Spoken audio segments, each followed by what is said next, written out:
Like the Joker or Two-Face, there has never been a firm backstory of the Riddler.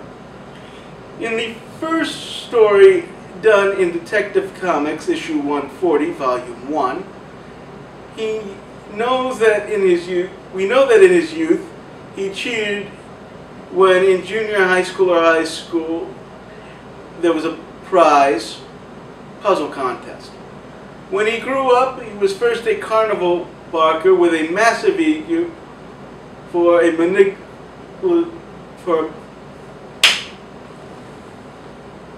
movie from now on. The Riddler is never seen without his cane, and that is pretty cool. The riddles themselves seem tame until you realize either are a part of one big riddle, and that I found pretty cool. Of course, besides the riddle me this, riddle me that, who's afraid of the big black bat? When Dr. Meridian says her name is Chase, he answers, and what a lovely pursuit you must be,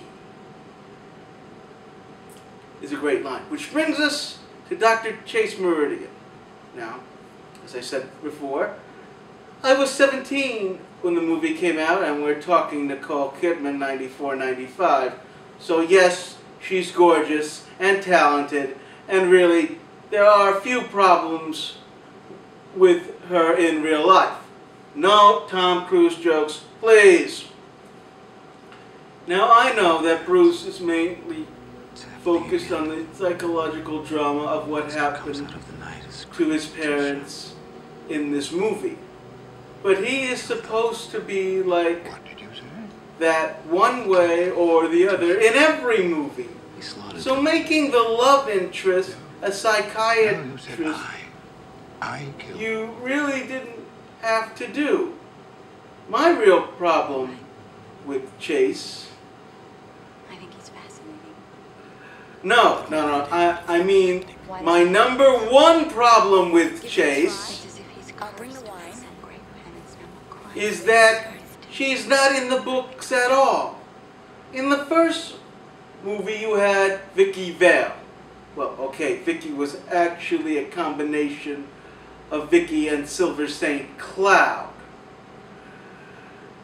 a character whose name was so out there that for a 1989 audience they would think it was too silly and no one would take the picture seriously, which is what they say we're trying to do in the first place. Chase is a doctor who is fascinated with all aspects of Batman. I love the line, I think he's fascinating. Clinically, why does a man do this? It's as if he's cursed to pay some great penance. Now, what crime could he have committed to deserve a life of nightly torture? he does help Bruce, Batman, conquer his fears. So that is actually pretty good. I just wish that they had used characters from the books. I won't be needing this anymore. When a playboy has so many girls to choose from, use them. I'm going to be reminded of Rachel Dawes now, aren't I?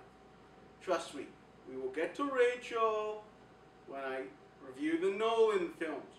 Right now, I'm doing BatmanForever.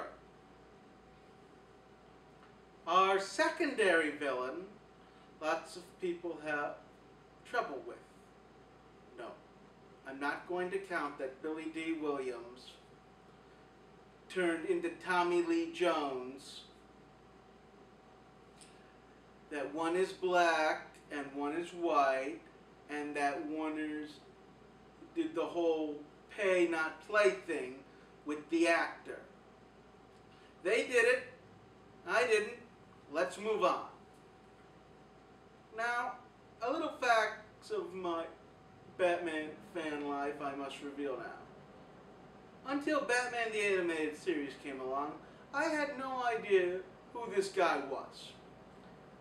He was not in the Adam West show I was watching during its high rerun stage in the 1980s. I was more inclined to believe that King Tut from the show would be in the movies than this guy.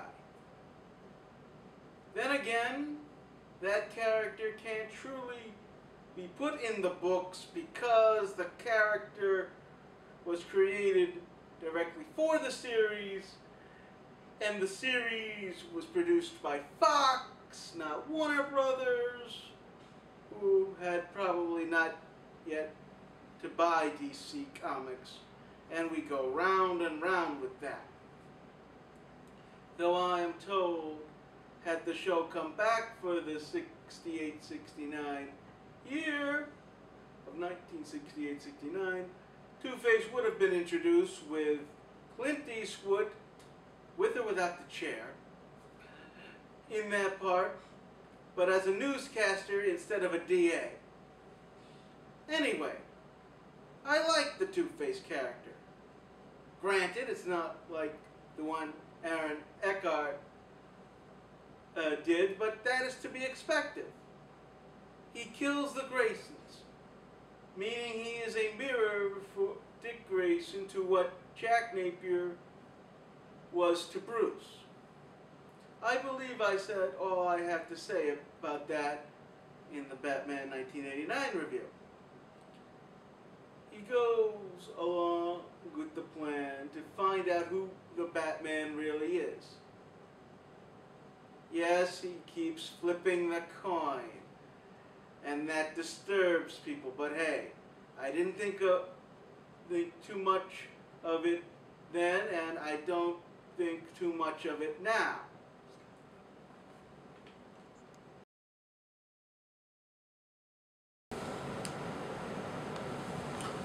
All in all, not a bad performance, though what I would have liked to see the acid side gray and not red, as I first got to know Two-Face in Batman the Animated Series, which by the way is where they ripped off the end scene where you see he does die, though not at the hands of Dick Grayson or Bruce Wayne. In Batman Forever, we finally get Robin, the boy wonder, and I must say, I like Chris O'Donnell's performance in it.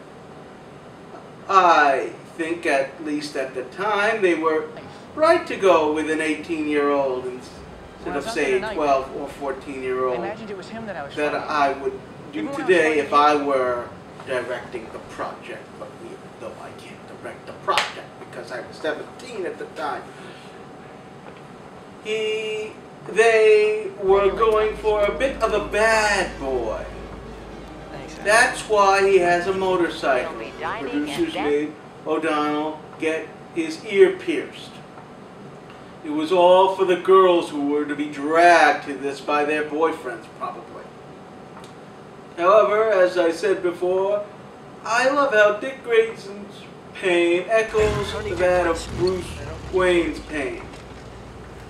I love the fact that Bruce does not want a partner, at first denies Dick of joining him down this road. I also love Batboy, Nightwing. I don't know, what do you think? What's a good sidekick name? How about Dick Grayson, college student? Screw you. I just saved your life. You owe me. You are totally out of control. You're gonna get yourself killed. You're looking at your new partner. No. Bruce, whenever you go out tonight, I'll be watching. And wherever Batman goes, I'm gonna be right beside him. I mean, how are you gonna stop me? I can stop you. But your pain doesn't die with Harvey, it grows. So you run out into the night to find another face. And another. And another. Until one terrible morning you wake up and realize that revenge has become your whole life. And you won't know why. You can't understand. Your family wasn't killed by a maniac. Yes, they were. I also love it when Alfred says, Al, hang this next to the bat suit, where it belongs.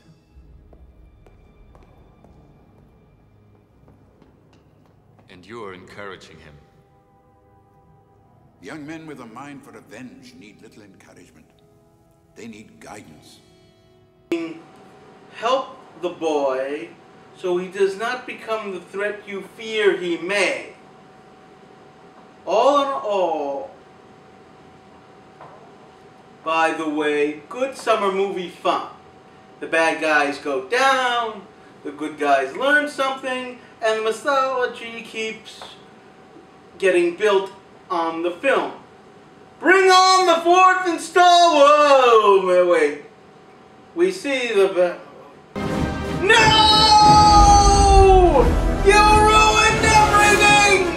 Forget Batman Triumphant now! The fifth one we have to wait a certain amount of time to see the Dark Knight back on the silver